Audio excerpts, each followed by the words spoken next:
just as well, we tend to do like, we're starting to try and do a bit of like preamble before we get into like the show and everything. So like, if we're just chatting shit like at the bit, that'll probably end up in the beginning. So I suppose don't say anything incriminating is what I'm trying to say. Oh no, don't worry. We used to release our outtakes as for the Patreons, but some of the stuff that said was like, well, I can't keep that in there, can't keep that in there, and then did not ended up being much left, to be honest. One episode was used in a court case. I kid, but fucking the amount of content that we had, it probably could have in mine. Yeah. It didn't help that we couldn't swear on the original show. Yeah. Wait, why was that? A lot of creative freedom. Well, the original host basically didn't want to have to put an explicit tag on the episodes. Oh yeah. Worried about Oh, what do you do that? If there's cursing in our show, I just don't put the explicit tag on, anyways.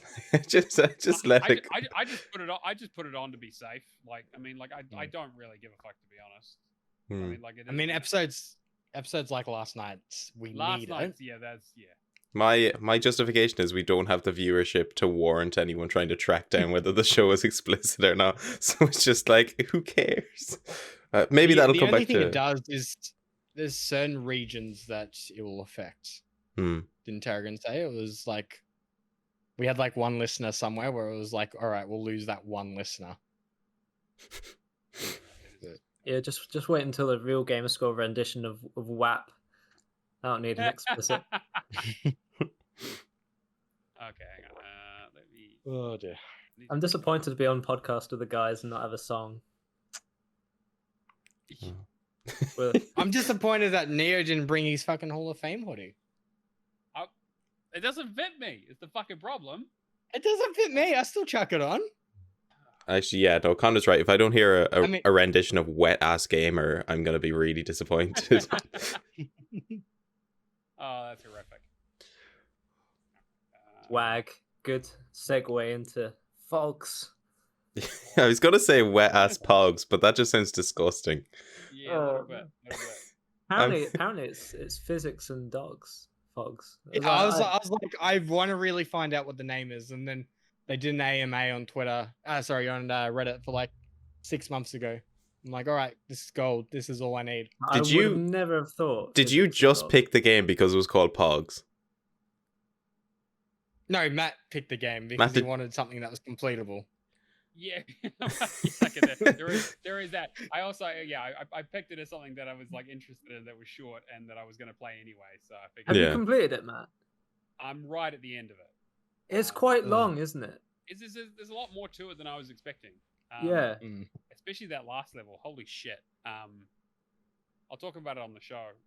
But yeah, my friend and I got to the very end of the final level. You know, the doors open, we go in to see the final cutscene and whatever, game freezes, and there are no checkpoints within the levels, so we'd have to redo the whole thing. So he said, "Fuck it, finish it on Monday."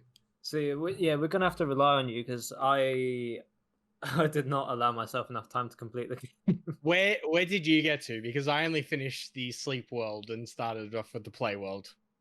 I've finished the play world and I'm halfway through the food world. The sleep world's only like not even an hour long. Oh, I mean, if you're going for all the collectibles and everything, and it's like there's 7 levels per world. If you're playing it solo, which was my issue, it's too much of a drag. It's definitely a co-op game. Yeah. And I just struggled to find anybody. Who's leading this episode, Odhrán? Oh, that's a good question. I don't know if I want to fight you for it, to be honest. I mean, I'll do it if you want. I don't mind. Okay. Hello and welcome to the Unofficial Game Pass podcast with me, Connor Smith, and Odhrán Johnson. Today we are very, very grateful to be welcomed by our special guests from the Real Gamerscore Podcast. Cameron and Matt, would you like to introduce yourselves? Cameron? You go first. Of course, all right. So I'm Matt. I go by NeoMaster Online, which again was much less cringier when I created it than how it sounds now. That I have to use it in everyday conversation. I'm a big Xbox gamer. One of the hosts of the Real Gamerscore Podcast here with Cameron. And my claim to fame is I won 2 of the Xbox Hall of Fame trophies. And I have the highest game score in both New Zealand and Oceania at just over 1.6 million. Wow. Yeah, putting us all to shame. Cameron? So I am the social and community manager for RGS. I co-host the show with Matt every week. My claim to fame is the Hall of Fame for being the number one for Game Pass in Australia. So when I won that, I finished up with approximately 520 titles. So I've played a lot of stuff in Game Pass. Played. Quotation. I've read the first page of every game there is in Game Pass, and I consider myself knowledgeable enough now to give full walkthroughs on everything. Here he comes, challenging our qualifications. Yeah, probably he will. He probably will overtake them as well. Let's not beat around the bush. Like it's. Oh yeah. What's it? Right, and we asked you guys to pick one of the games on Game Pass to talk about on this episode. You picked PHOGS, which is a game I wasn't expecting that you to pick. But go on, tell us why you picked it. I mean, I'll jump on the grenade for this one. So PHOGS looked like an interesting game. So one of my friends, Charlotte, has just recently got into Xbox, in the last month or so, and so I've been talking to her around the sort of perspective of what it's like to be a new Xbox gamer and to get into the sort of the Game Pass ecosystem. And so her and I were looking for co-op things that we could play together on Game Pass. And this one sort of jumped out as something that was interesting, relatively new, had some good reviews on it, and wasn't like a 200-hour ridiculously complex tactical RPG or anything like that. It was just kind of like a nice, interesting, what I would deem a perfect Game Pass game in terms of being the right level of complexity and interest of something that probably wouldn't catch my attention normally unless it was on a very, very good sale. But having that low barrier to entry just made it kind of the perfect choice for me, at least. Cameron just kind of got dragged along with it. Pretty much it. Yeah. So PHOGS is basically, for those who don't know, how am I going to explain this? You play as kind of two dogs who are attached together. One's like a blue collar, the other's a red collar, and oh god. You can either play it with one controller between two people or by yourself or between two controllers. And each head is controlled separately. And it is basically, if I try and explain it correctly, like a physics puzzle game with a very cute art style. And yeah, I mean, is there any better way to explain it? The example we use on our show is like Human Fall Flat meets Dog. Dog is the cat dog, yeah. It's got elements of like the Nobi Boy kind of weird surrealism and interesting. Like it's not quite to that Katamari level of weird stuff happening, but it's very whimsical. Yeah. Yeah, there's a lot of it's very cute and whimsical, and I think it's I'm having a good time with it actually. I wasn't sure going into it. I wasn't even sure what kind of game it was, but it surprised me. Yeah, in fact, I'll go around and I'll ask people's first impressions. Odhrán, I want to start with you. I'm guessing this isn't the sort of game that you'd usually pick, but go on. What was? Is this the game anyone would usually pick? I don't know if this is like any. I had played this previously with my girlfriend. That's why I'm letting it come back round. So I want to know what you thought. Yeah, I think it's one of those games that's really good because for a while I think Game Pass was really struggling for like multiplayer games, specifically couch co-op ones. I think iDarb was like one of the very first ones that I could properly remember, and then there was like nothing else you could play bar like. I think not even EA Play was on at that time, so maybe there was a couple of shooters or whatnot like Halo and that, but nothing particularly simple that anyone could just sit down and play. So I think when we talk about like games that are like games like Donut County, this are very good for like people who aren't really into games to try and start getting into them. I think first impression I had was, and this will probably show my age, but like I saw like very much like remnants of influence from like say Crash Bandicoot 3 with the sort of hub opening world at the beginning, And then I think the whole sort of the way in which the level designs like presented on the camera, and this may be a bit of a reach, but kind of reminds me a bit of like Ratchet and Clank a little bit, just because the way it follows you around and whatnot. The puzzle stuff is quite, yeah, I mean, it's kind of like, I feel like, yeah, you know the way sometimes we talk about, multiplayer tacked on to this single player game. It's like the reverse for this. It's like multiplayer with a single player tacked on. Yeah, I really like it. I think, yeah, it's perfectly serviceable playing on your own, but it's like you can get a so much better experience if you have someone to play it with. So unfortunately, I think for most of our listeners, and including myself, you know, we will need friends to play this. And it's a very difficult, that may be the greatest challenge of them all, to be honest. But yeah, no, I really like it. I thought it was a sort of a cool little game to, because most of the time when I'm going to play games now, I'm just like, oh, do I want to play, like, because I was playing through The Last of Us the other day and I was like, damn, this is like some heavy shit, like, and then I go into this and I'm like, oh yeah, this is nice. I could just sit back, relax and enjoy this. So yeah, it's a nice change in pace, I think was my first impression. Yeah, I think that's right. I'm gonna go clockwise. So Cameron, you're next on my screen. Yeah, I played it pretty much single player. I got through Sleep World and then pretty much just called it there. Mm-hmm. It's not an enjoyable experience solo. And it was just lack of having that person during the day to be able to do it with me. Like usually I'd play co-op with my partner, but then at the same time she's just been flat out at the moment with her new job. So I just haven't been able to find that second player, and it's just solo feels like you're being robbed of an experience in a way. Like I love the world, I love the art style. It's very cute, but it just leaves you wanting more. Yeah, I absolutely agree with that. And I'm going to come back to that. But first, I know, Matt, that you... Oh, wait. I was going to say, quickly adding on too, I have a 2-year-old daughter.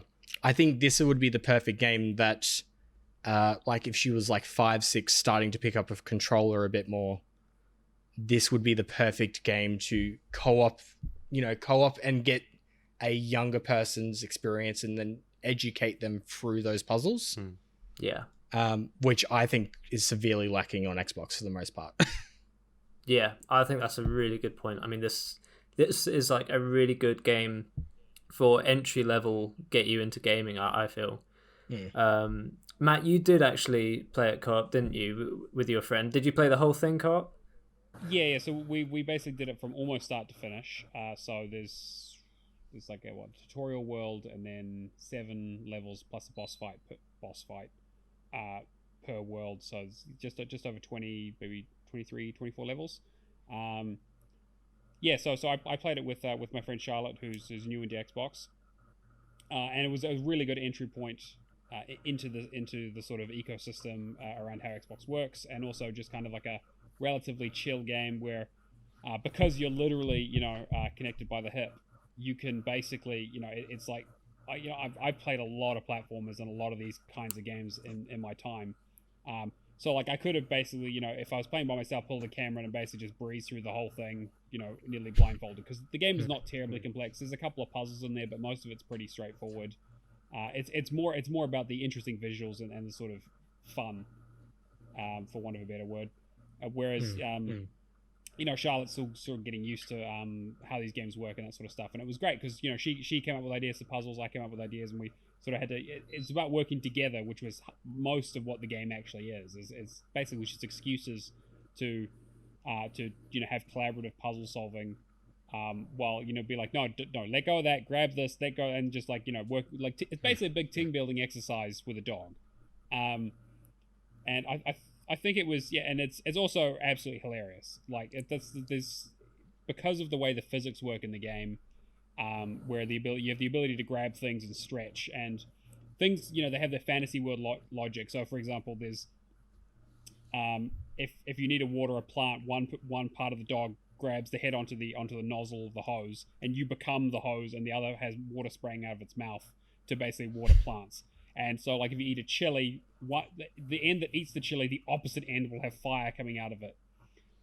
So, like, to go and burn things. So, like, it's like they definitely have a sense of humor, and they very much knew what they were getting into. But it's a fun sort of physics puzzler that doesn't take itself too seriously. And it's definitely it's definitely that sort of lighthearted stuff where it's like, yeah, exactly. It's a good palate cleanser from the sort of, you know, the sort of heavy, less fun, more, you know, introspective games that tend to be quite popular these days. Yeah, I found that you could have a lot of laughs while playing this game, right? Like, because part of it is because of the physics controls, it is frustrating. Like, they don't always do what you want them to do. Did you have like genuine moments of frustration at any point? Oh, definitely. We definitely ran into a few technical issues. There's because of the way the physics work, and essentially, you know, you can stretch out to a ridiculous amount. Like, there were a lot of times where we suddenly just got launched into space.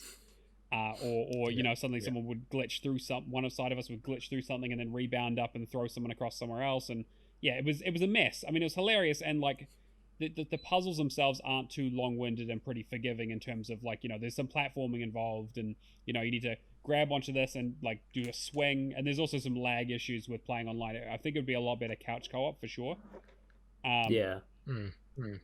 But overall, like, it had some technical issues, and one of the big ones we ran into was we got to the very end of the final level, which is the final level is basically a big gauntlet that combines all of the things, all the mechanics that you've learned over the course of the game into one big, you know, 20-30 minute long level, with, you know, various like subsections for puzzles that you solve all of them, you get to the very end of it, and then you go into a door, and I presume that's the end of the game. But what happened was that we got through the door, the screen went black into the load screen. Also, the load times are quite long.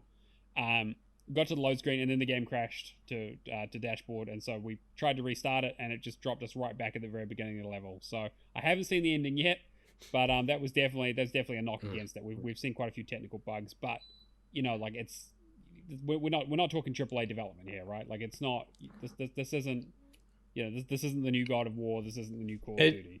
It is their first game too. I believe it might just be 3 developers actually, which is fantastic. I think the saving grace in this game when you do come across an issue is the respawn button on the pause menu, like because there's so many times where you get stuck or you fall into a place you're not supposed to be in. Like, how many games should have that and don't have that? Like, that's, you know, when you're making a game like this where you can get stuck, that it really is a saving grace.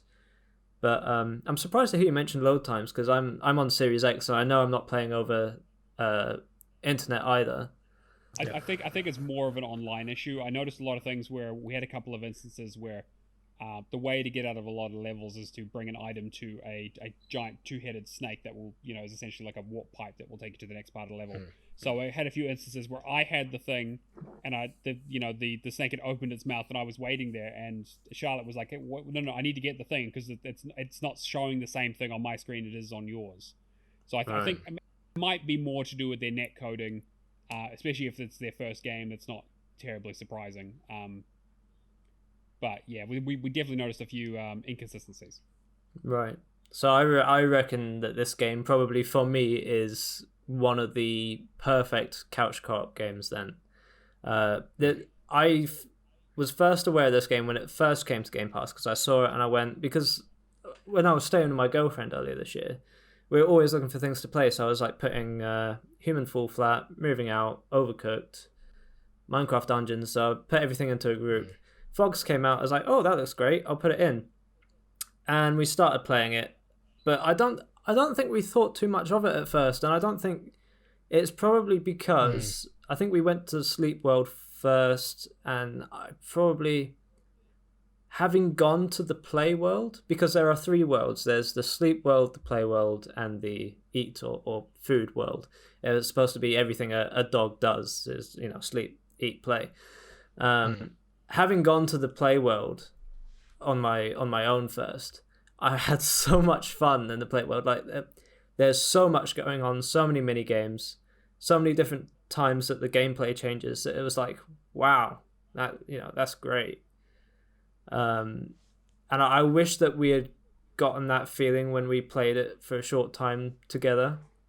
But then I had to leave, and I came back, and I forgot about PHOGS for a little while. Other than I was listening to another Xbox podcast where someone was talking about their daughter really wanted PHOGS, but it was £25 or no, $25 on Switch, and they checked Game Pass. It was on Game Pass. It was like, fantastic. Here you go. Here, you know, I don't want to pay $25. Here you go. It's free.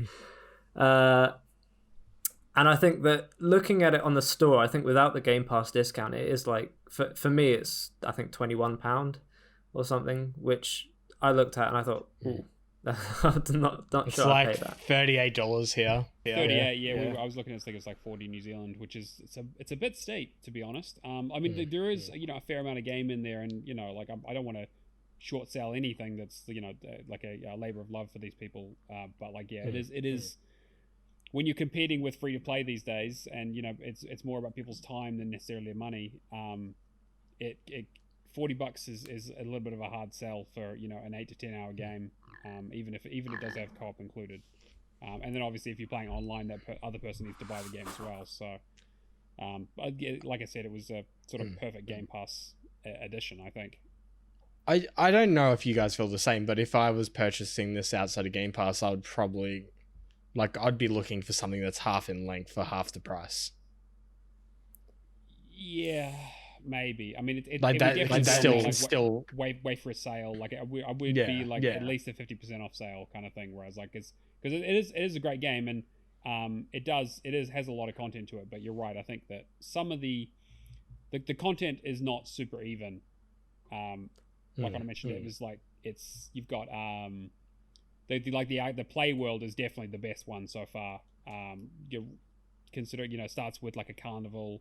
There's some like arcade stuff and some bowling stuff, and like, you know, like cosmic bowling style, you know, laser lights and stuff, and it's just like really interesting and trippy and fun. And then like the sleep world, I liked, like I kind of like the aesthetic, and some of the mechanics around like making it more of like some stealth stuff and some of the puzzles. The food world was the one that really wasn't like super keen on. It was really just kind of like, it was fine. It was the first one we did. We went through that, then arcade, then sleep. But it does feel like they kind of maybe ran out of some ideas, because there's a few reused mechanics, and yeah, I mean, you know, again, I feel bad, you know, having anything negative to say about this stuff, because it is such a fun, interesting little game. But it does, I think it definitely could have used a bit more variety. Yeah, I think what I found interesting about the price tag was, I looked at that and I thought, whoa, you know, I'd never pay that for this game. And then you get into the game, and I was expecting, you know, 5 hours at most, but I mean, I've put like 4.5 hours into it, you know, by myself, and I'd say I'm about halfway or something.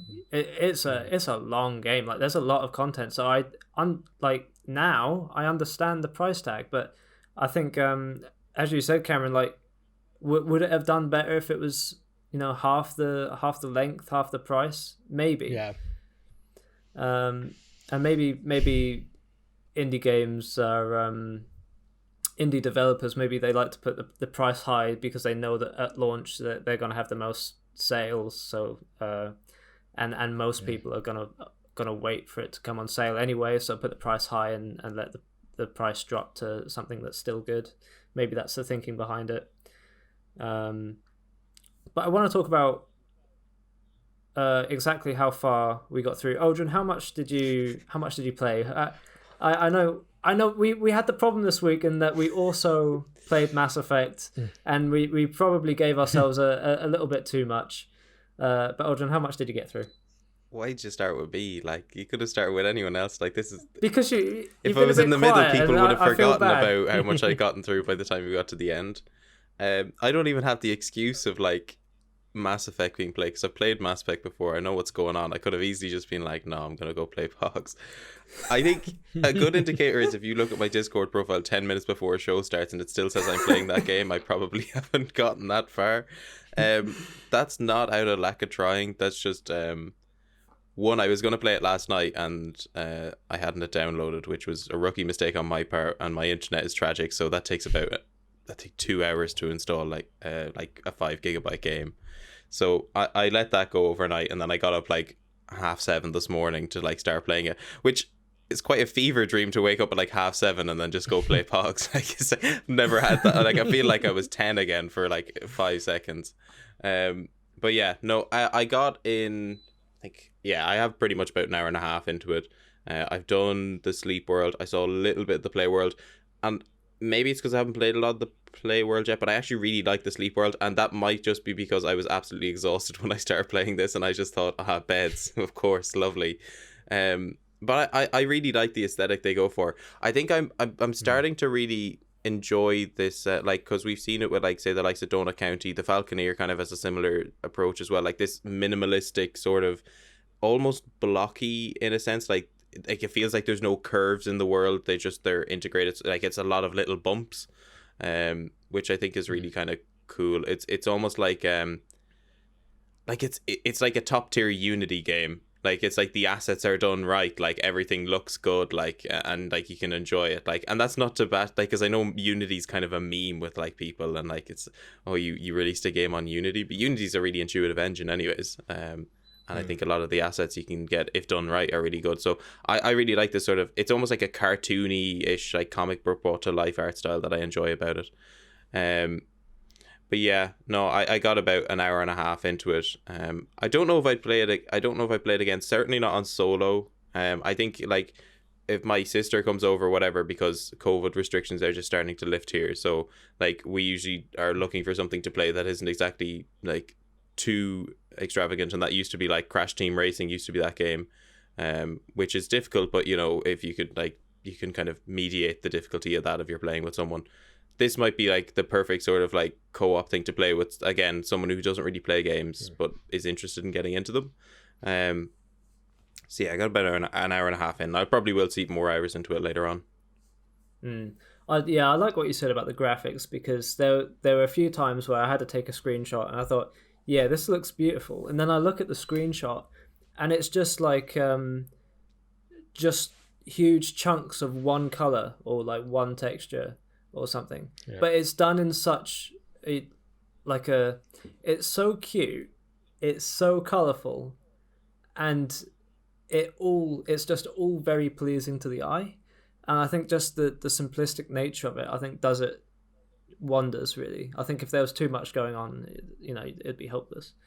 But yeah, so it sounds like is the sleep world the world to send new players away? Cameron, how did you get on?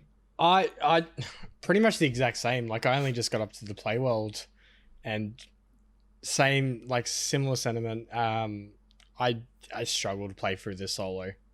It robs you of an experience. But exact same thing. Like, I love the sounds, I love the colors, like the worlds itself are beautiful. But it's just one of those games that you need to share with somebody. Yeah, definitely. I think Matt, since you've played the most of it, I haven't really touched the sleep world, so I don't really know what it's all about. I mean, I played it a little bit with my girlfriend, but I've mostly in this playthrough played the entirety of the play world and half of the food world.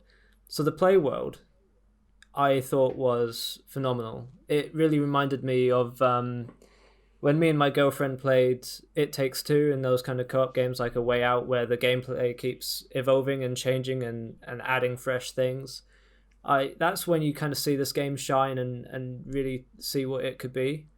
And because there's not much that's repeated in that world. And there's like the arcade where you get loads of different machines and you can do like bowling, pinball, like so many.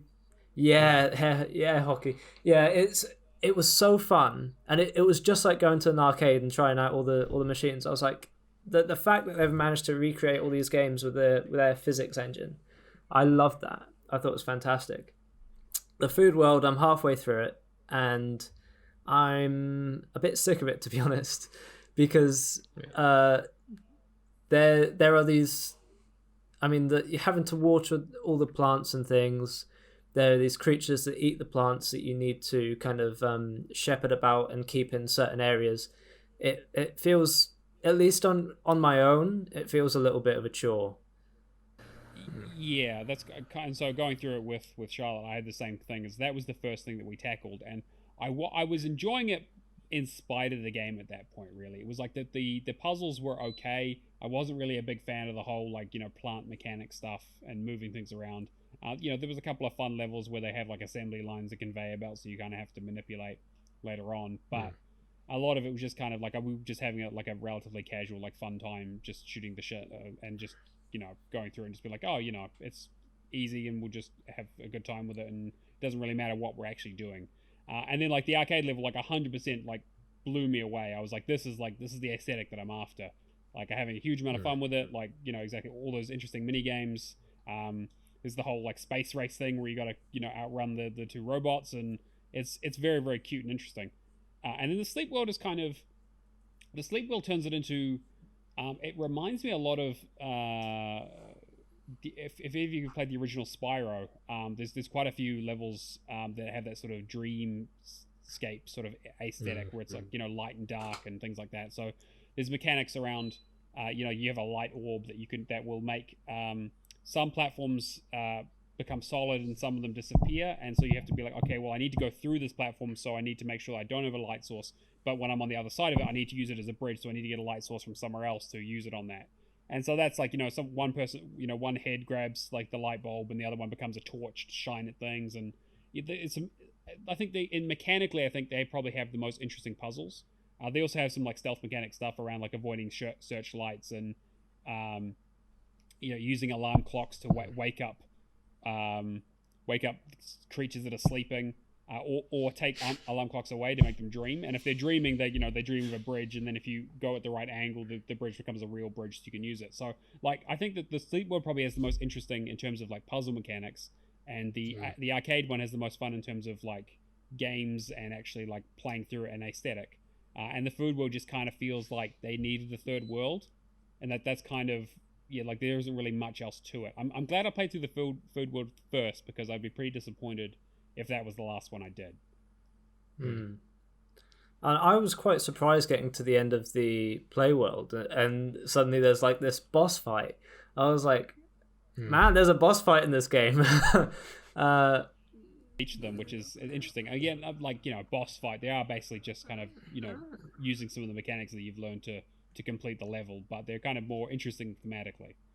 Yeah. The one that I did, he sort of made you go into different things, and one you had to make the shape that was coming up, like a Tetris shape. Like that was maddeningly hard. And like I'm there's not even another person to hinder me. I just can't remember which head I am on the controller. Like I've got the right thumbstick and the left thumbstick, and I keep having to remember like, okay, the right is the red one, and then like my right thumb is so used to going where I'm looking that it's like no, don't do that. And then you end up on cannons and you end up shooting things. And I was like, oh man, this is like, was not expecting boss fights in this kind of relatively chill kids game. The game itself actually reminds me, like I brought up about Spyro, now thinking more about it in terms of like aesthetic and mechanics and like fun little stuff, it reminds me very much of the very first Spyro the Dragon, where they weren't quite sure. They knew it was a platformer, and they knew they wanted like a dream world and like a nightmare world and all these different kind of interesting like hub worlds for you to go into these levels. But in terms of like mechanics, they always put a boss fight in there that's kind of like interesting but kind of different for everything else. But they'll also just like chuck interesting puzzle mechanics at you for you to like figure out. It's like, okay, this level you get shrunk down and you're tiny, and this level you have to be massive, and this level you can freeze yourself in a pose to allow yourself to get through certain gaps and stuff. And like there's a lot of variety there that I was really happy with some of those earlier levels. And it reminded me of like an early like PlayStation 1 like kind of freeform game. Like it's not like we're talking about like walls of text or voice acting or anything like that. It's just pure gameplay and aesthetics, and that's all there is to it. I think I liked seeing kind of the influence of different platformers made with this kind of I don't even know what to call these games that have like a physics engine where it's supposed to be slightly frustrating, but it was really fun. And we haven't even talked about the best part about the game, is which you can dress them in hats. And I'm very happy about this. Because every level has a certain amount of golden bones that you can find. and then you have the home hub world has a shop where you can buy different hats, and then each world has its own shop. And as you progress through the levels, you can unlock things that you see. So one of my favorite things was defeating the play world boss, who was like, he had a wizard hat with a big mustache, and then you can buy the wizard hat and the mustache for your PHOGS. You can dress them in their own hats. That cute little things like that, and the fact that you can like run around barking whenever you want. Like if you're not communicating with someone, you can hit A to be like happy, and then it's like X if you're like confused, if like you're not getting a puzzle or something, if you haven't got a good way to communicate. And then just there's essentially just a bark button that you just run around just hitting all the time. It's great. Can we just point out as well how like sadistic it is that these like, you know, child friendly like dogs are wearing the clothes of their like deceased foes, like just as they go through these worlds, like. Yeah, it's a little messed up when you think about it. Charlotte got the cat whiskers and nose, and I did the slice of bread, because I just thought that was just hilarious. It was a nice way to distinguish them as well from, you know, knowing which end is which, because like they do get, you know, you get spun up quite a bit through all the levels. You don't really have camera control. Yeah. You have to make sure that one of them's wearing something that is clearly red and the other one's wearing something that's clearly blue. Now, I'm currently a strawberry and a blueberry, I think. Which, I don't know. It's all so simple, right? It's all so simplistic and like kind of fun in a very childish way. But it's also really charming. Like, it's impossible to escape like how charmed I was by this game. And in fact, when I knew I was doing this game for the podcast, I was like, oh, I can't believe I'm going to have to play this through my own. My girlfriend's going to be really disappointed that I'm playing it without her. I'm disappointed that I'm playing it without her. And then my mum came over, and I was like, oh, Mum, do you want to play a game with me? And like, bearing in mind, she does not get on with games. Every time she's tried to pick up a controller, she gets frustrated. She can't. You know, there's no way she can coordinate any sort of complex maneuvers. And yet I was like, no, come on. And like, before she even sat down, she was like, oh, I'm just going to be rubbish. You're going to be shouting at me. It's like, no, it's not that sort of game. And I sat her down, and like, this was my experiment, right? Because you shouted at your mum, Connor. Huh? You shouted at your mum before. Is this what we're going to learn today? No, I don't think I shout at my mum. I think what she's You had that Portal 2 experience where you're like, no, shoot it there. What are you doing? Yeah, exactly. That is the thing. I think anytime she's tried to play a game before, it is like, no, you got to do this. No, do this. Press the button. No, that button. Yep. No, I think we're everyone's experienced that sort of frustration. But I sat her down, right? And this was my experiment to see if it's truly entry-level gaming. If I can see if someone who can't even operate a controller properly before can pick up this game and play. And I don't know what she thought of it at first, because like, she sat down with a glass of wine, because like, I'm going to need a glass of wine for this. And then I started off and I was like, oh, look, we're a two-headed dog. And she was like, oh, okay.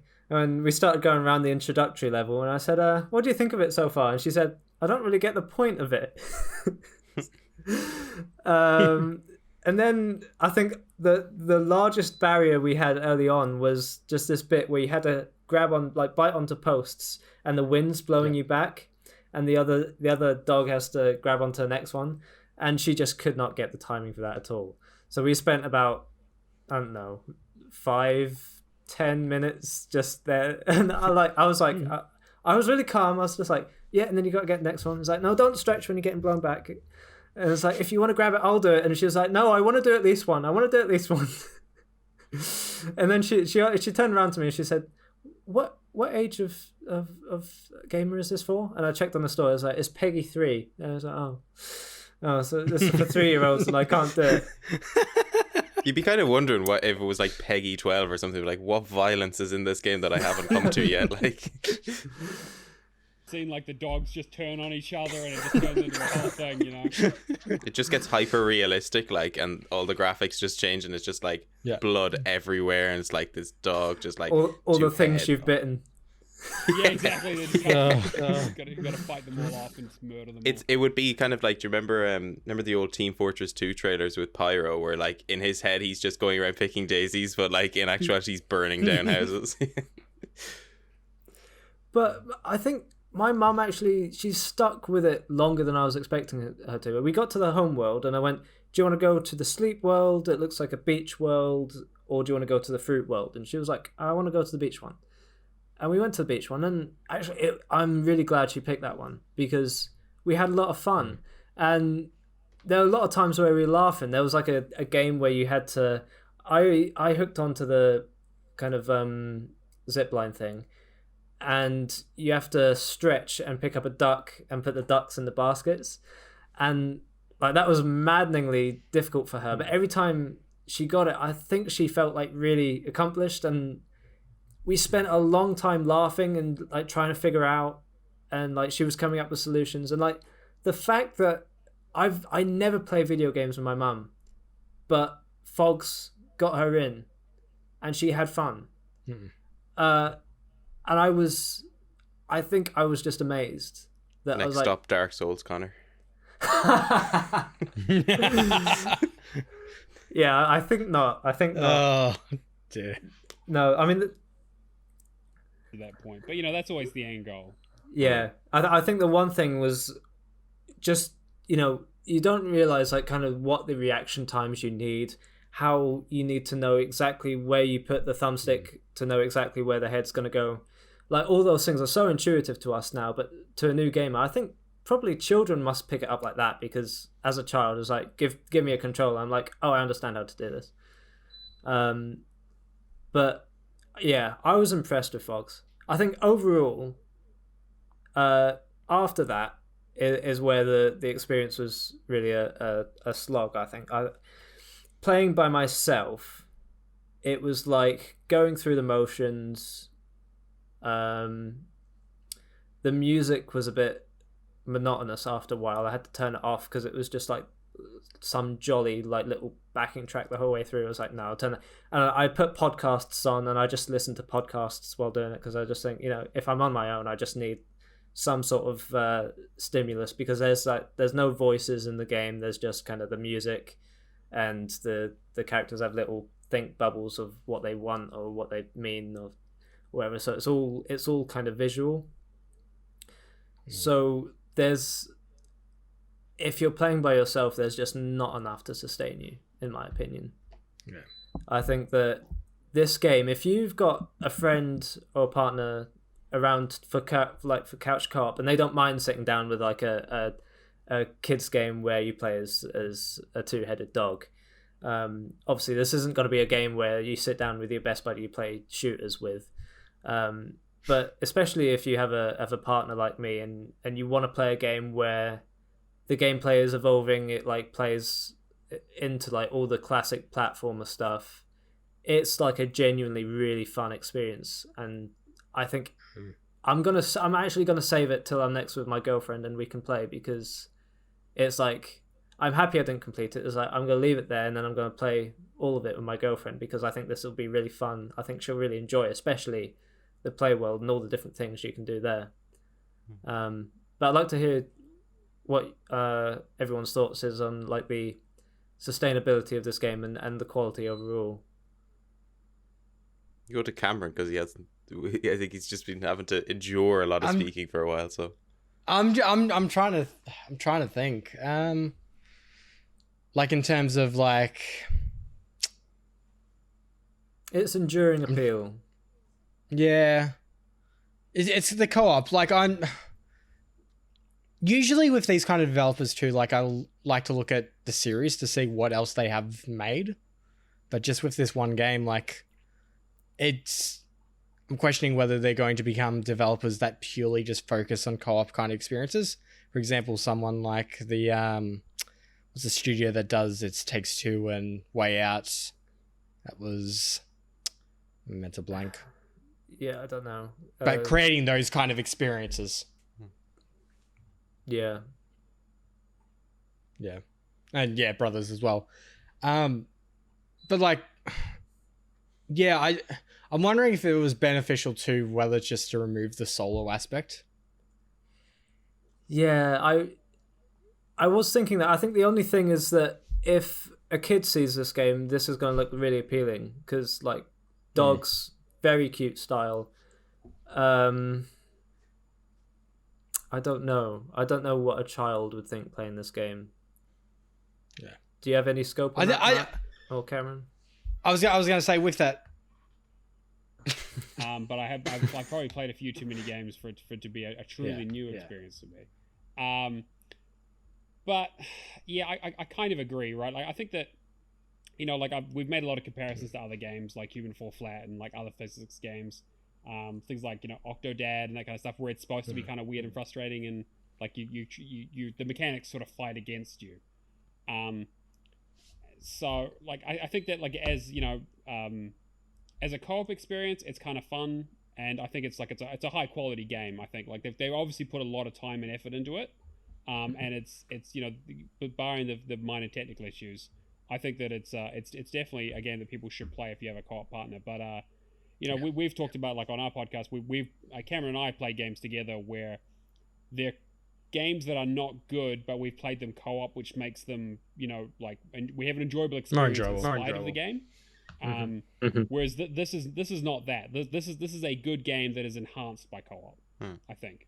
And like, because the thing is, like, you can play through it single player, and it's not super compelling, but there's nothing wrong with it. You know, like there's nothing that I'd be like, no, this is unplayable, or this is, you know, like, yeah, sure, it's overly simple is pretty much the only knock I would have against it. And co-op makes that a bit more, you know, livens it up a little bit, or adds another element to the game that it really needs. But otherwise, I would say it's a fantastic game. Yeah, I think if a kid finds this game and they have it on whatever platform or on Game Pass, I think they're gonna, they'll probably nag their parent to join in at some point. But then they can also play it on their own. It's a good thing. Yeah, I think it's fine, like, having the single player there, but you know, I think as soon as you jump into it, you're gonna realize that's not how it's meant to be played. Not really. Yeah. The co-op feels like less of a gimmick than, like, say, A Way Out did. And, like, I say that with, like, knowing that I enjoyed A Way Out, but I only enjoyed it because I was playing it with someone at the time, and we kind of laughed at how absurd some of the stuff that was going on was. Like, it's quite a janky game. Yeah.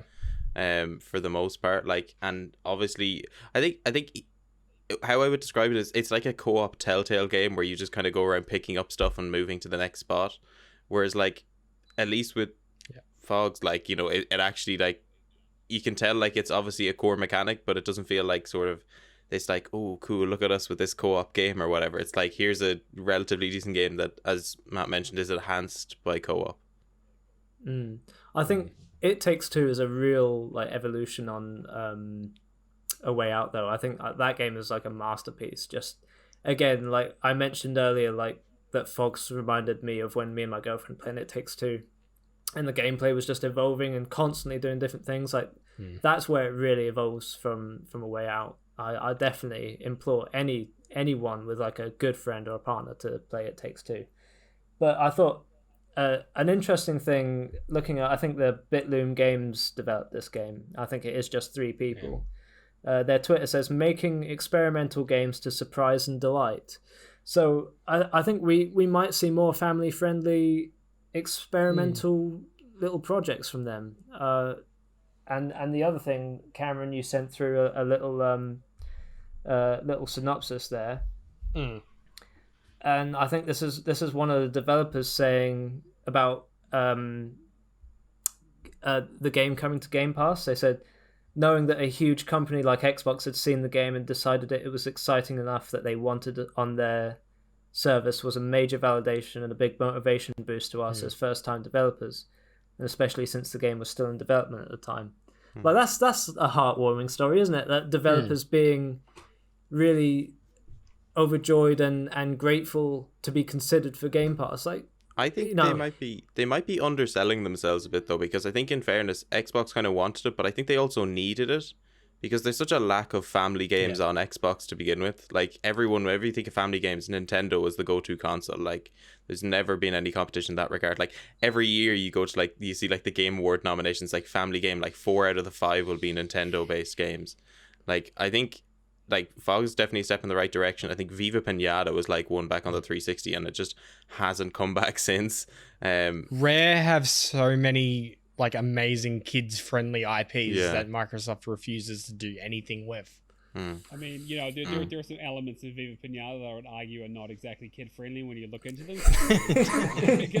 Considering how the breeding works and how the animals kill each other and rip each other to shreds to get the chocolate inside each other. But hey, you know what? It looks cute on the outside, and they made a TV show about it, so I'm sure it's fine. Where else are you gonna learn about the bird pinatas and the bee pinatas?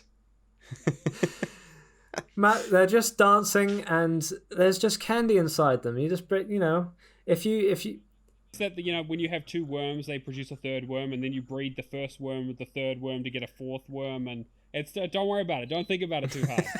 Yeah, I forgot about that technicality. Just keep your foxes and rabbits apart, and everyone will be happy. Yeah. No, I think that so often we think of Game Pass as being great for the consumer, and that the developer has just been paid a chunk of money and whatever, here you go, and then everyone gets their game for free. But the exposure it gives you, I think loads of people playing your game up, rise in sales because everyone's talking about it, and maybe want it on different platforms. I think that it's quite nice to hear a developer excited that their game was put on Game Pass. And I absolutely agree that Game Pass needs those co-op experiences. If I'm paying for this subscription, give me games that I can play with my girlfriend, with my friend when they come over. And the fact that when you go into the Game Pass library on the Xbox or the Game Pass section, and there's not just a very clear co-op games that I can click on and see every game that's co-op, it's such a drag trying to look through family platformer, trying to find games that are perfect for what I want. If they can just put a couch co-op section on Game Pass, that would be so useful to me. Yeah, I know. I 100% agree, because I was again looking for games that Charlotte and I could play to introduce her into Game Pass and the games we can play on. But a lot of them were just oh well, no, that doesn't really work, or this has some multiplayer but not really co-op, and it's trying to, because there are a lot of games on Game Pass. It's it's crazy how many. It's 900 now if you consider cloud titles. Which is ridiculous. A lot of them would be duplicates though as well. Yeah,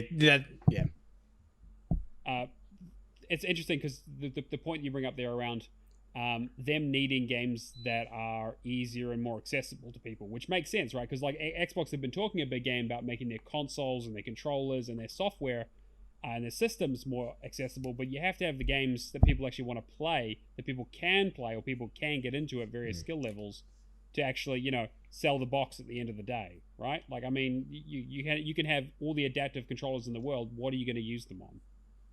Yeah, absolutely. Right.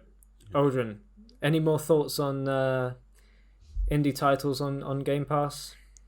Yeah, I probably should have mentioned that when I said that this is a game that Xbox need, because I think they do need more indie titles. Because PlayStation, in terms of consoles, have kind of been leading that way for at least the last 5 to 6 years. The one thing that always annoyed me about, because I only got a PC recently, the access to indie titles on PC, it just puts into perspective how poor it is on consoles, because for the most part, you go onto Steam, they'll promote the shit out of any any small developed game or whatnot, whereas you go into Xbox, it's first party titles first, which is fair. You'd expect that if you're buying if you're buying an Xbox or a PlayStation. But I almost feel specifically with PlayStation Store, the way in which PlayStation Store is horrible for the first part. I absolutely despise having to go through it. And Xbox isn't that much better, but I think it's just a little bit more familiar to me. They kind of hide these smaller titles really in the back ends of nowhere on the store, so it's even impossible for anyone to just kind of stumble across them. But I think Game Pass has done a great job at promoting these games a bit more and showing them out. I also think it's a good way of because if you think about some of the most memorable games of not even the past decade, but like the past 5 years, we'd say like Warframe, Fortnite, Among Us, like they're all free to play games that have, you know, been able to attract in a general audience. And, you know, obviously Game Pass isn't free, but like everyone who owns Game Pass has the same access to those titles. So it makes sense to have these smaller indie games with more so of a multiplayer focus on them as well, because they'll attract like this group of people together. But I think, yeah, no, yeah, the indie scene on Xbox is kind of a weird one because it's still kind of in its infancy.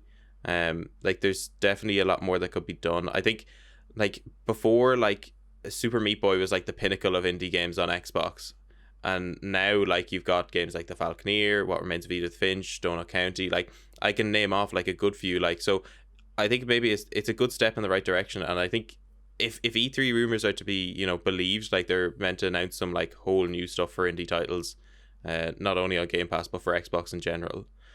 So I hope something comes out of that, and I hope we see like maybe a revitalization, as Cameron mentioned, of like rare IPs as well.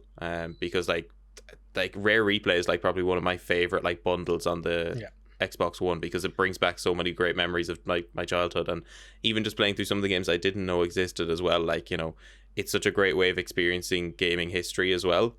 But yeah, no, I really do like the indie scene on Xbox at the moment. I think it's getting a lot better, and it's definitely shown to have improved the viability of games as well, because like the Falconeer has done fantastic since coming to Game Pass.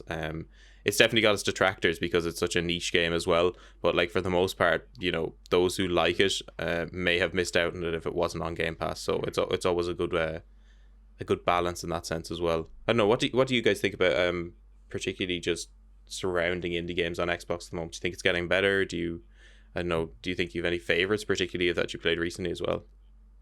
I mean, it's definitely come a long way, right? Like I remember back on the original 360 days where it was, you had the summer of arcade, and you had, you know, like Braid was their big first like indie release. I remember that indie darling was like, yes, Braid, Super Meat Boy, like Explosion Man. There was like, I remember they had like, here's like the 6 titles, and if you weren't in those 6, you might as well not exist, right? Like you didn't get any marketing, no one ever heard of you, and the only way to even get on the Microsoft Store is you had to be published by a big publisher. Like there was a size requirement, which really made it difficult for indies to get onto the platform. Obviously, when ID at Xbox came out for the Xbox One, they reduced that barrier a lot. They still curate it, and it still has to be approved by Microsoft before it ends up on the store, which is why, you know, we don't get as much like stuff as you do on like Steam, but we also, there's like that at least base level of quality, so you don't just get the most horrific stuff asset flips you've ever seen. That's not to say that I haven't played some absolutely terrible games that I cannot believe made it through certification. There's some that's snuck through. Oh yeah, I was gonna say. I mean, like I try and do one every 100,000 on my Gamerscore, so I played a fair few of them. But I think that, like I said, Game Pass is great for accessibility, for people to be able to, you know, play these games with low barrier to entry. But it's also, like I said, a really good advertising avenue to get above, because even though it's not as much as Steam, there are still a lot of indie games that come onto the platform. I mean, if you look at, like, say, True Achievements, for example, they put every time that they find a new list of a game, they'll add it to their tracker and it'll show up there. That, you know, that thing can go through like 10 of them a day. And, you know, sure, most of them aren't like, you know, big AAA titles. A lot of them are smaller indie stuff, but it's really easy to just get lost in the shuffle, even with the, you know, the relatively curated nature of the Xbox. So having something show up on Game Pass, even if it's just like, hey, like, even if you weren't planning on playing the game, you're now aware that the game even exists, which is more than the developers had, than they would have had if they weren't on the service at all. But yeah, I've played some great stuff on Game Pass. I mean, like, obviously I use it mostly for achievement games, but it's been really good for getting back to games is also a thing for it as well. So and you know, I've talked about this a lot on our podcast, but the Square put out the Final Fantasy series, a lot of those games on the Xbox for the first time. You know, they weren't on the 360, and they sort of came out late towards the end of the Xbox One generation, for a whole new group of people who potentially have never played them. Especially if you've been an Xbox person since the beginning, you know, there's a big gaps in people's libraries that they've just, you know, these classic games that no one's ever played before. And so, you know, for example, like, I'd never played Final Fantasy 7, 8, or 9 really. And so I decided, hey, you know, they're on Game Pass now. now's as good a chance as any to go back and play them and see what the fuss is about, and get I don't have those nostalgia goggles, but I want to see what people say about these games, so I can be part of those conversations. And they'll do, when the new games come out, and be like, oh, I play these old ones and I can kind of see where this is from. So like Final Fantasy X was a big part of my childhood, back in 2001, and like I lost my mind playing through this again. So like it came out mid May, I think it was like 10th, and I put about 110 hours into it, 115 hours into it in about 2.5 weeks. So like it's I've sort of stepped away from going that hardcore into games recently, because it's just been a bit much. You hit 1.6 million, you're like, you know what, maybe I don't need to hit 1.7 in a month, right? Maybe I can take a little bit of a break. But like this was like, I was dreaming about it, I couldn't stop playing it, and it was like the perfect mesh of like nostalgia and like great game. And it's the kind of thing where it's like, I probably wouldn't have gone back to it if it wasn't on Game Pass. If they'd released it for the Xbox and just said, oh yeah, you can buy it for $50 or whatever, I would have been like, do I really want to pay $50 for something that I've already played before, even though it's been a long time ago? Or it's like, it's like, oh hey, Final Fantasy VII, everyone talks about this game as it's like the second coming of Christ. Like people, like it's kind of like it's like it's the required reading of video games, right? Like if people are like, oh, you haven't played Final Fantasy VII, what are you doing? Why don't you go play it? I'm like, okay, well, I should play it, right? But it's not the kind of thing where I'm like, yeah, this is a game from 1997 that it had, it's got some really rough looking mechanics, and like it's, it hasn't aged super well. Do I really want to throw down $30-$40 for this to have an experience that like I know is probably going to be somewhat subpar compared to what I could spend that money on elsewhere? So it's not just the indie games, right? There's so much there that could be gleaned from people who have just missed things, because there are so many games out, and Game Pass is just the perfect place to be like, you know what, like either it's an indie game that's launching into it, or I wasn't prepared to put the money down for it, or I didn't see it when it was on sale, or I'd never heard of it, or I did hear about it, but it just kind of, I was busy at the time. Like there's so many applications for it. And I've just been having a fantastic time. I haven't been buying games for the last couple of years, so it's really been my avenue into like getting new things onto my tag and having new experiences. So I'm absolutely loving it.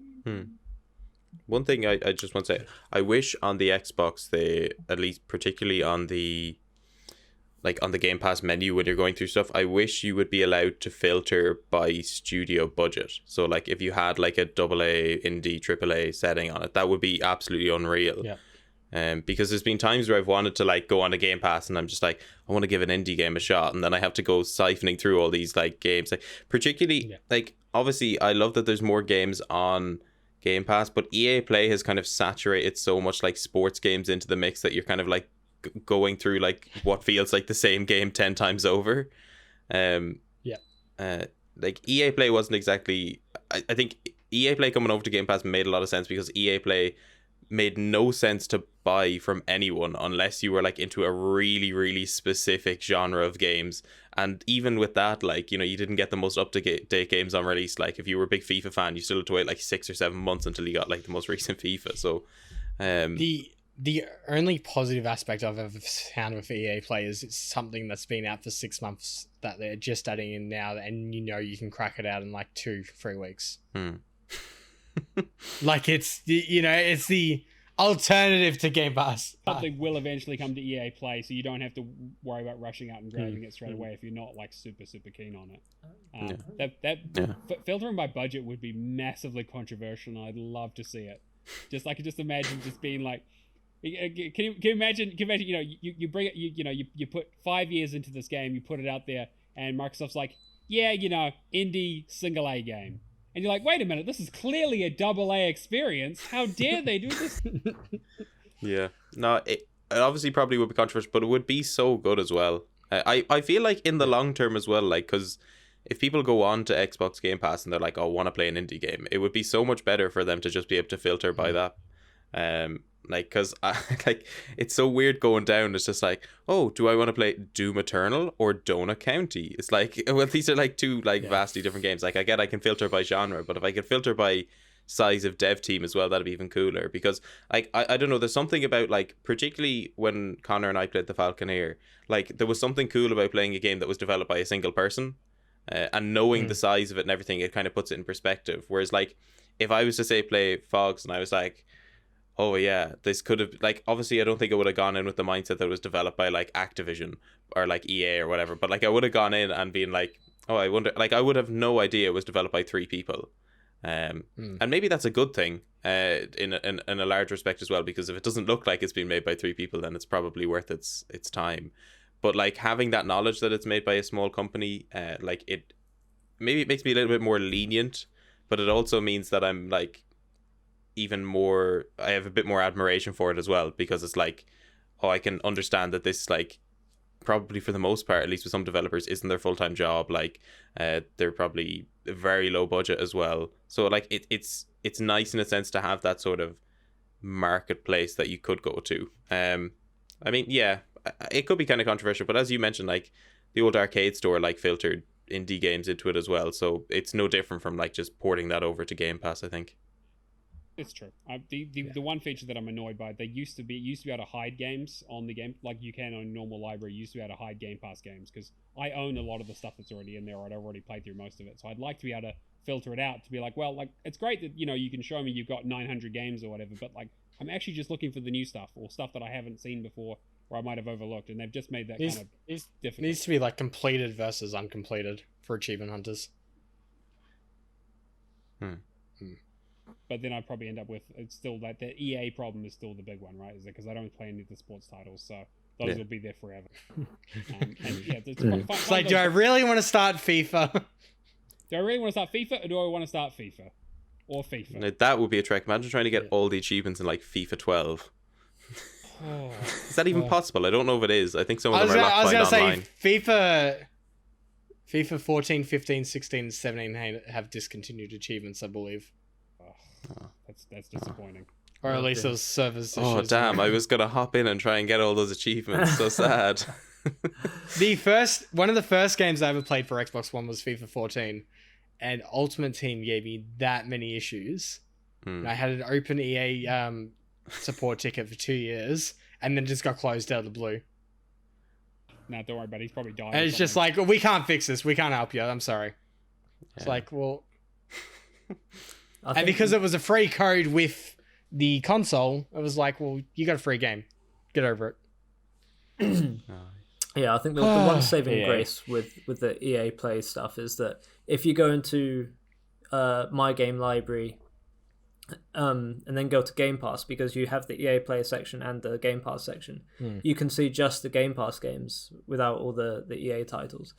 And because it's getting large now. I mean, if they if they were to add Ubisoft to it as well, like, trying to find anything would just be like. Could you imagine the saturation if they just added Ubisoft? Like, it'd just be like 20 million Assassin's Creed games just coming onto Game Pass, like, and then like the Watchdog titles. It would just feel like the same game just reskinned like over and over again. I feel like Tom Clancy this, Tom Clancy that. Yeah, exactly. It would be like playing an Ubisoft game. Just like it's the meta game of trying to figure out which it was like, wait a minute, have I played that one? It was the one where I climbed the towers and I jumped down onto a guy. Look, all they need to do is like add like 3 or 4 games and you basically get the same experiences. You just need to add a Just Dance, an Assassin's Creed / Far Cry, a Division, and Rabbids. Don't forget Rabbids. And Rabbids. Oh. I probably got my copy of Rabbids here. Uno somewhere. as well, I think is Uno is Ubisoft as well. Oh, Uno. Oh, what a classic. That's what we need. We need more Uno clones. Yeah, the one thing that always annoys me is the fact that now I have to pay for Uno. So that clip of the guy getting angry at the guy for not having Uno is totally justified in this day and age, because not everyone has Uno on their fucking Xbox. So it's disappointing. Give me like an Uno 1 versus 100 crossover. Oh man, you know what? I really enjoyed when Ubisoft were doing all the Hasbro Entertainment stuff, because they had that whole. I feel like it was experimental. Like they had their release Monopoly and Battleship, you know, like. I want to play Jenga on my Xbox. So you would think, but here's Monopoly 2. Yeah, exactly. This is I played Risk. I did boosting sessions for Risk. Okay, like I don't want to hear it. This is how we should have started. This is how we should have started Connect, yeah? Connect Jenga. Yes. Steven Spielberg's Boom Blocks or whatever it was on the Wii back in the day. Oh, what a blast from the past, Connect. You know, as much as I like to trash on it, when Trivial Pursuit went on sale, that was an instant buy. Love me some games. I did like the Hasbro games on there. There's some really good ones. Do you remember the old, like, there was like a Star Wars game for the Kinect? I remember binging that when I was younger. Like, I don't know why it was so good. Like, no, I didn't like it. The Kinect, yeah, the classics. Yeah, no, yeah, Matt gets what I'm on about. Matt knows what's up. No, because like it made me so tired. I mean, like doing that in front of your Kinect. Well, I'm like sorry, but I hate to tell you, but your lack of fitness is quite disturbing, Connor. Doing the Han Solo dance. No, or whatever. He's got it. They had the terrible dancing. They just ruined all the songs. Yeah. I still can't get over. Imagine paying €150 for the Kinect. Man, that'd be wild. You can get it for like tenner now. It's just ridiculous. I have one Kinect game on my tag that I wish I didn't. The reason I bought the Kinect is so I could video chat with my girlfriend who was overseas at the time, who was a big Xbox player. The same one who got me into playing Neverwinter. So thanks, Kitty. But so I was like, well, I bought this damn camera. I should, because again, this is before like, you know, Skype was even decent, and you know, we're talking like 360 generation, so all the tech sucked. I was like, I suppose I should probably play a Kinect game of some sort. It came with Kinect Adventures. I guess I'll give this a go. And then I was like, man, I'm woefully way too unfit for this. This is just nuts. And it's like, well, the achievement's like, yeah, get a platinum medal on this. Like, you know, do this 5 times in a row without fainting. And I'm like, I don't know. Yeah, I don't know. And the thing is, it's like, yeah, the Kinect will take pictures of you and you know, tell you how bad you're doing. And I'm like, I don't know if there needs Microsoft HD need to have a recording of me falling over and, you know, breaking a leg or something. It's just, I don't need to come up during my political campaign in 10 years, you know? It's like the week that I decided that I was going to be like, all right, let's try Shape Up here. Let's get serious about Shape Up. I'll smash out the completion. The next week, servers were disconnected. No warning. Like, no, we're going to save you from this, mate. It's not worth it. I unironically loved Kinect Adventures just because there's so much nostalgia I have connected to it, like getting the Kinect for the first time. I think if we're going to talk nostalgia, though, let's go back to the days where you had like the indie section on the Xbox store, where there's like all those games where it just used your Xbox avatar and like someone had put it together in like an hour. Oh yeah, because you had like indies, like Xbox Live Arcade, and then you had like the community games, which was like the best, like the only good one was like Weapon of Choice or something. And it was like the twin stick shooter, and everyone was like, man, this is pretty cool. They should release this to like the main thing, but they never did. And the rest of it was some like real trash. Yeah, just absolutely like cartoon. Press a button. it was like, but it's still like I liked seeing that there on the store. Like download a really really crappy game and just laugh at it for 10 minutes. Like I still enjoyed that. This was like the time when the Wii was out though, like so they were still like trying to compete in that market, which was really weird. And it's like the same with like PlayStation had like the iToy and like all Buzz and all that, and like those were classics as well. Like I feel like there's like a couple of hidden gems in all of them, but like it's just such a sea of shit. Like there's just so much like you have to get through to find the good stuff. Like it's just it's quite funny. Like that Star Wars game is woeful, but I have such good memories of it. Like so it's like I'm suddenly having like flashbacks to when they announced that when it was Project Natal and Peter Molyneux, the King of Lies, came out. Oh, we're gonna bring Milo, this your virtual boy that you're gonna be raising in the Kinect or whatever. And like he had to go out like I remember in an interview afterwards he had to go and be like, no, you can't do anything inappropriate with Milo. Like we made sure that's not possible. Because that was everyone's first question. Everyone was like, how can we fuck up this kid? Like what's the worst thing that we can do?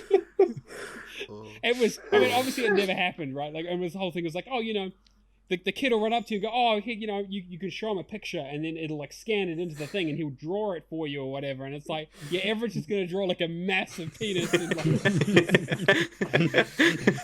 like immediately, like everyone was like, this is the worst idea I've ever heard. Can you just pick up the kid and shake him? It was like that and they were doing they were like, oh, it's gonna be.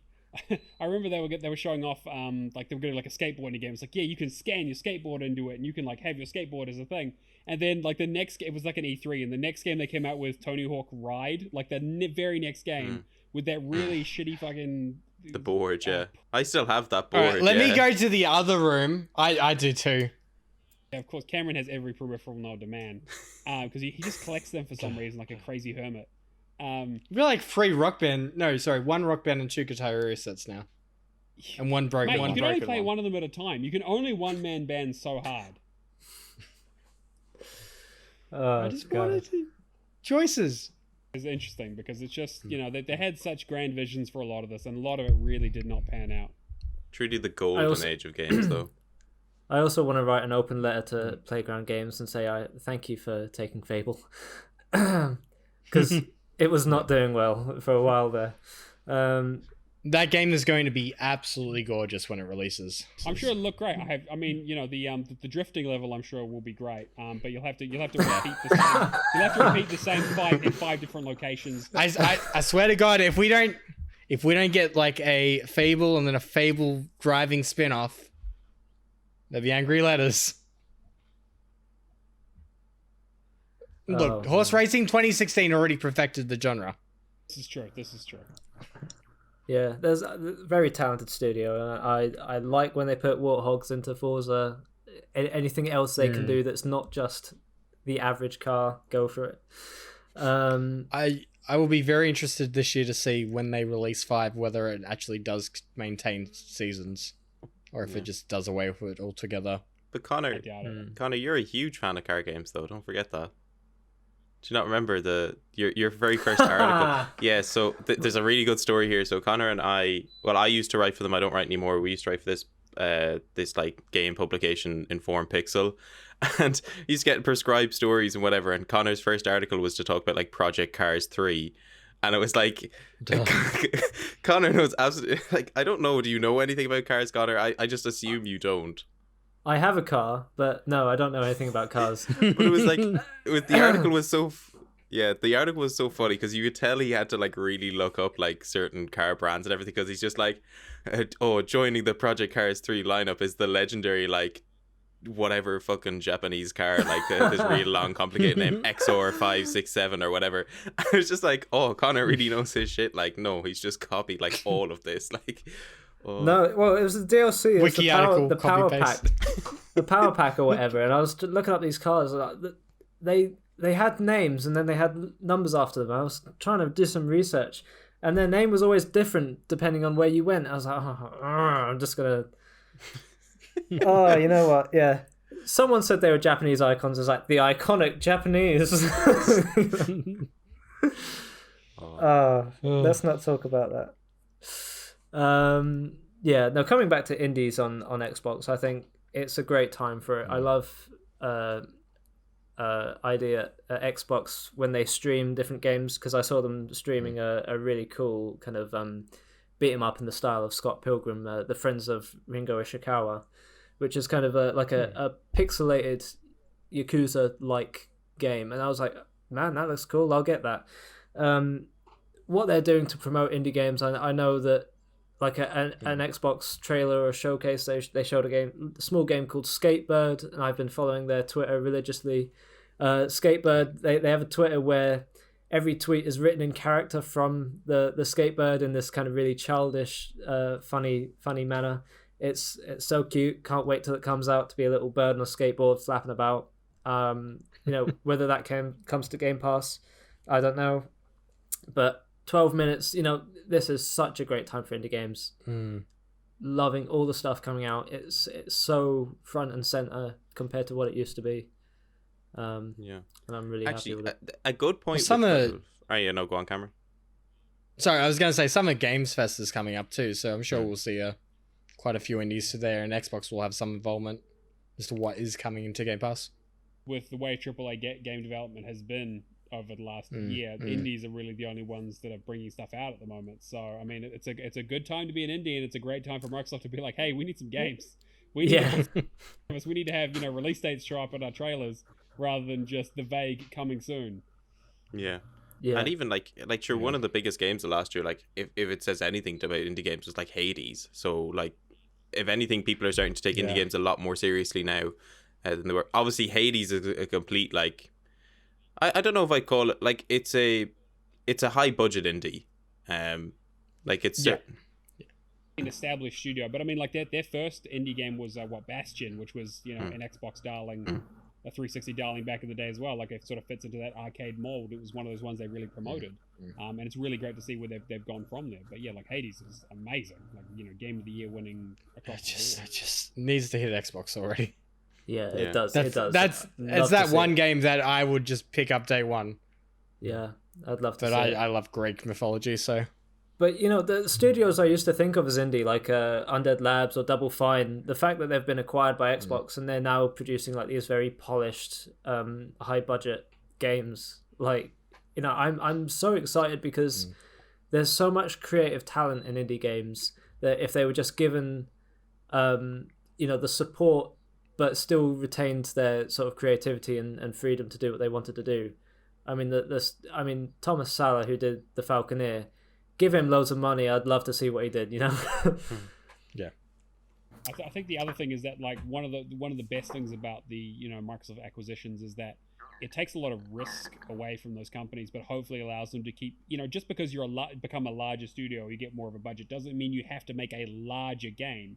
You can still make smaller projects, Like, I mean, obviously Double Fine are working on Psychonauts 2 and whatever comes next for them, I'm sure is going to be a relatively large game. But they've done smaller stuff like, Costume Quest and Stacking and Love Stacking, Headlander and things like that. Smaller, more, indie style experiences with, smaller budgets that sort of fit more into that Game Pass mold. Yeah. I think the good thing as well, recently, particularly with Xbox acquiring so many what have been previously indie titles or indie companies, is the fact that before that it was very much if you were an indie and you needed funding, your games were very much taken out of your own control and they had to be fitted into whatever format. And the opposite of the case was that if you were working with a group of indie developers, there was literally like, I don't think there was any semblance of professionalism for the most part. Like if you go into like their Twitters or anything, like not that there isn't a semblance of professionalism, but it's almost like your mate making a game as opposed to like a big company. And that's not to say that they're any better or worse for it. I think a company that springs to mind now, New Blood, who do like a load of indie developed like retro shooters, like they produce quality after quality game, like, but they take a very laxed approach to it, at least on the surface. I think now at least we're seeing a kind of a blended approach to that. So like obviously Microsoft are going to have some oversight on some of the companies, but for the most part they're allowed to just go off and do what they want. Something that I don't think is as promoted in the PlayStation ethos as much, because I feel like Xbox are willing to take a few more risks because they've obviously got like 23 developers now as opposed to like PlayStation's 10. So they're not afraid to spend a bit of money on a developer that they're not sure of whether they'll do well or not. And even like Bethesda's a risky one to buy as well, because like they haven't made a viable publicly acclaimed game since like New Vegas, or at least if we discount if we discount like id Software and we just take out like the Fallout series and all those, like they haven't really done anything too major since I'd say New Vegas. At least that has been loved. Be the only was the big one, but again that was 2011, right? Yeah. I mean obviously they've released that every year since pretty much, but the original was at least 2011. Fallout Shelter. Don't forget Elder Scrolls Blades. It's a classic in the franchise. That amazing phone destroying game. Yep. Oh, yeah. Saying that, it's not like I've played Elder Scrolls Online, so I can't even talk for Fallout 76. I just heard the bad things and stayed away. I've never played Skyrim, so. I mean, I loved it for what it was, but okay. It is very much of its time, and a lot of the purists don't like it because they simplified it too much. Yeah. But, yeah, we talked about this last night around sort of Avowed and some of the other Obsidian style. Obsidian is making a Skyrim style game set in their Pillars of Eternity universe, which is like, okay, that's interesting to assume sort of going for that aesthetic of trying to capture people who enjoyed that game 10 years ago. Which I thought that it's almost 10 years old at this point. Yeah. Anyway, the problem is I could talk to you guys forever. I'm having like so much fun, but we will need to wrap it up at some point. So, Odhrán, what are we doing next week? Are we looking at Psychonauts? Yeah, Psychonauts, because I think you mentioned that there might be something at E3 that would be worth keeping an eye out for. Everyone's talking about a stealth drop of Psychonauts 2, and like I feel sorry for Double Fine, like if they don't have that planned, because everyone's like they're gonna drop Psychonauts 2. I always worry. Rumor is Psychonauts 2 or Microsoft Flight Sim. But the Psychonauts 2 is purely based on the fact that 2 or 3 weeks ago it dropped accidentally on the store. Oh really? So, they made it visible when it was supposed to be, still under wraps. But again, it's like the worst kept secret in the world, right? They've been working on the game forever.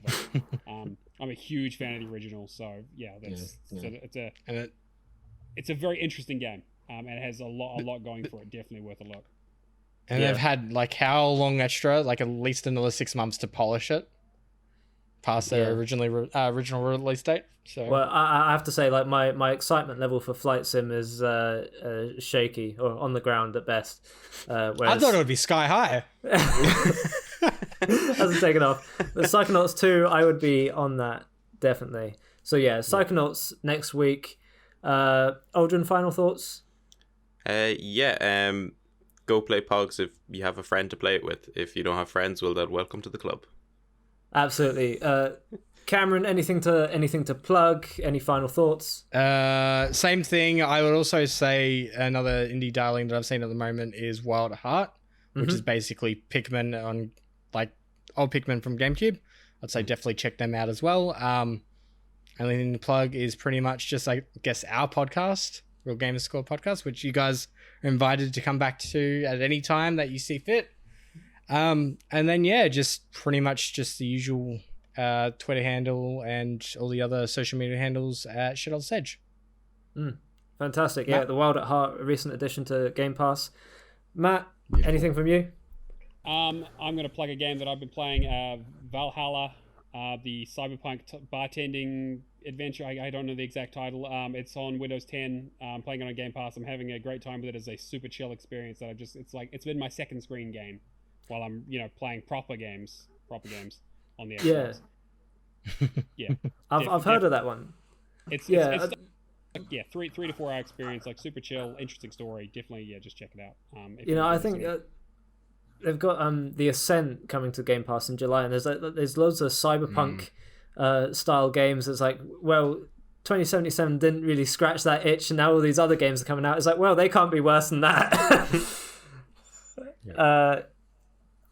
If you want to find me, you can find me on Neomaster on pretty much everything Xbox True Achievements, and on the Real Gamerscore Podcast, which I host with Cameron every week. We do it live most sort of Fridays or Saturdays, and the recordings come out on the Tuesdays.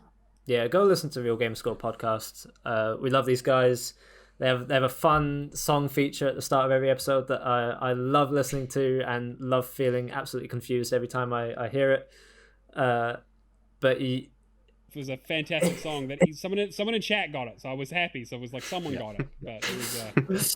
I was gonna say if you go back far enough, you can just hear me singing Baby Shark and absolutely destroying the podcast.